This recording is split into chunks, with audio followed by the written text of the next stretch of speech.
2024-25 ఆర్థిక సంవత్సరానికి సంబంధించి ఐటీ రిటర్న్స్ ఫైల్ చేసేందుకు గడువును సెప్టెంబర్ 15కి పొడిగించినప్పటికీ పన్ను చెల్లింపుదారులు కొన్ని సాధారణ తప్పులను చేయకుండా జాగ్రత్త పడాలి.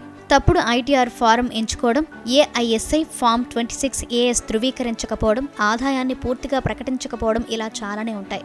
వీటి గురించి చూద్దాం. తప్పుడు ఐటీఆర్ ఫారం ఎంచుకోవడం సాధారణంగా చేసే తప్పుల్లో ఒకటి. సరైన ఐటీఆర్ ఫారం ఎంచుకోకపోవడం, దాఖలు చేసిన రిటర్న్లను సరిచూసుకోకపోవడం లేదా ఐటీఆర్ దాఖలు చేయనవసరం లేదని తప్పుగా భావించడం వంటివి జరుగుతూ ఉంటాయి.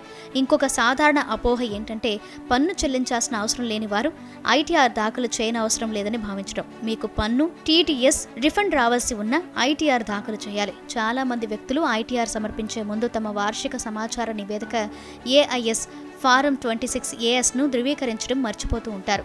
ఈ డాక్యుమెంట్లు మీ ఆర్థిక లావాదేవీలు, పన్ను చెల్లింపుల పూర్తి వివరాలన్నీ అందిస్తాయి. వీటిని సరి చూసుకోకుంటే మీరు సబ్మిట్ చేసిన ఐటీఆర్లో తేడాలు వచ్చి నోటీసులు రావచ్చు. అయితే బడ్జెట్ 2024లో చేసిన కొత్త మార్పుల కారణంగా పన్ను చెల్లింపుదారులు తప్పులు చేసే అవకాశం ఉంది. సవరించిన ఐటీఆర్ ఫారంలకు కొత్త నిబంధనలు ఉన్నాయి. అలాగే డిడక్షన్లు, క్యాపిటల్ గెయిన్స్ ట్యాక్స్లో మార్పులు చూసుకోవాలి.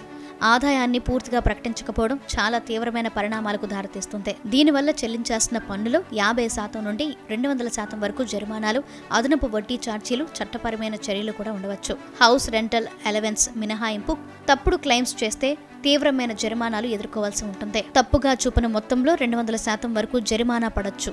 ఐటీఆర్ దాఖలు చేయడం అనేది మన బాధ్యత. సందేహాలు ఉంటే పన్ను నిపుణులను సంప్రదించడం మంచిదే.